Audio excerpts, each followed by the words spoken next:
یہاں کارگزاری پیش کی جا رہی تھی، اس کے آخر میں ہمارے مفتی صاحب نے وہ بات کہی تھی، میں بھی کہتا ہوں یہ قادیانی ہمارے وطنی بھائی ہیں، ہمارے برادران وطن کے اندر شامل ہیں، یہ بھٹک گئے، گمراہی کے شکار ہو گئے ہیں، ہم ان کو دعوت دیتے ہیں آئیں ہمارے علماء کرام سے ملاقاتیں کریں۔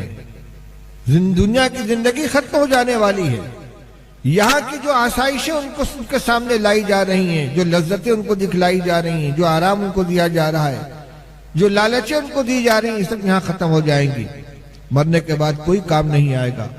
میدان محشر میں بھی صفا شفاعت حضرت خاتم النبیین محمد رسول اللہ صلی اللہ علیہ وسلم کی ہمیں چاہیے، جامع کوثر آپ کے ہاتھ سے چاہیے۔ غلام احمد قادیانی نہ میزان کے قریب نظر آئے گا، نہ پل صراط پر نظر آئے گا، نہ حوض کوثر پر نظر آئے گا، نہ شفاعت کرتا ہوا نظر آئے گا۔ شفاعت کا تو وہ مرحلہ ہے کہ لوگ پریشان ہو کر حضرت آدم علیہ السلام سے لے کر حضرت عیسیٰ علیہ السلام تک ہر اولو العزم پیغمبر کے پاس جائیں گے اور کہیں گے کہ اللہ سے سفارش کری، سب کہہ دیں گے میں نہیں کر سکتا، اور آخر میں نبی کریم صلی اللہ علیہ وسلم شفاعت فرمائیں گے اور امت کا انسانیت کے بیڑا پار ہوگا۔ محشر میں ہمیں آپ کے لواء الحمد کے نیچے جمع ہونا ہے، آپ کی شفاعت کی ہمیں ضرورت ہے، آپ کے دستے مبارک سے جامع کوثر کی ضرورت ہے۔ آپ نے فرمایا تھا کہ میزان کے پاس مجھے پاؤ گے، پل صراط کے پاس مجھے پاؤ گے، حوض کوثر کے پاس مجھے پاؤ گے۔ یہ غلام احمد قادیانی وہاں کام دینے والا نہیں ہے، اس لیے میرے بھائیوں، میرے وطنی بھائیوں، بھٹک گئے ہو، آؤ پھر سے آ جاؤ، حضرت محمد رسول اللہ صلی اللہ علیہ وسلم کے دامن میں پناہ لے لو اور اپنی دنیا کی زندگی کو بھی سنوار لو، آخرت کی زندگی کو بھی سنوار لو۔ حضرت عیسیٰ علیہ السلام، حضرت موسیٰ علیہ السلام کے بعد جب تشریف لائے ہیں تو انہوں نے یہ کیا فرمایا تھا؟ میں بنی اسرائیل کی بھٹکی ہوئی بھیڑوں کو راہ پر لگانے کے لیے آیا ہوں۔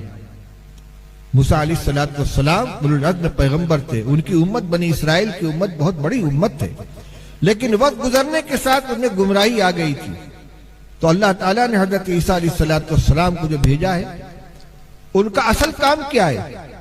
وَرَسُولًا إِلَى بَنِي إِسْرَائِيلَ أَنِّي قَدْ جِئْتُكُمْ بِآيَةٍ مِّن رَبِّكُمْ، میں بنی اسرائیل کی طرف بھیجا گیا، اور بائبل کے اندر یہ موجود ہے کہ میں بنی اسرائیل کی بھٹکی ہوئی بھیڑوں کو راہ پر لگانے کے لیے بھیجا گیا ہوں۔ میرے بھائیوں، میرے قادیانی دوستو، اس امت کے علماء کرام کو اپنا ہمدرد سمجھو، یہ تم بھٹک گئے ہو، تم کو راہ پر لگانے کے لیے آئے ہیں۔ اللہ سے دعا مانگو کہ اللہ میں ہمارے سینوں کو کھول دے، ہمیں ہدایت نصیب فرما، ہمیں ہدایت پر گامزن فرما۔ دل لگا کر اللہ سے دعا مانگو، دیکھو دل کے اندر کیا آتا ہے۔ مجھے یقین ہے کہ اگر رو کر اللہ سے ہدایت مانگو گے، دل کھل جائے گا، اللہ تعالیٰ ایمان کی توفیق عطا فرمائیں گے۔ اللہ کرے آج کا یہ اجتماع ہمارے مسلمان بھائیوں کو بھی اپنی ذمہ داریوں کا احساس دلائے، ایمان کی فکر کرنے کی توفیق عطا فرمائے، اپنی خاندان کی، اپنی ذریت کے ایمان کی حفاظت فرمائے، اور خدا کرے یہ نشأت ثانیہ اس علاقے کے اندر قادیانیت کے تابوت میں کیل ٹھونکنے کی۔ اور وعلیکم ورحمۃ اللہ وبرکاتہ۔ حضرت محتمیم صاحب نے جو بات کہی ہے اس پر ضرور عمل کیا جائے اور یہ فتنہ قادیانیت سے نپٹا جائے۔ یہ فتنہ قادیانیت ہمارے لیے بہت مضر ہے، اسی میں سے نکل کر آئیں۔ شکیل بن حنیف، ہمارے نوجوان، ہمارے علماء اس پر حساس رہیں۔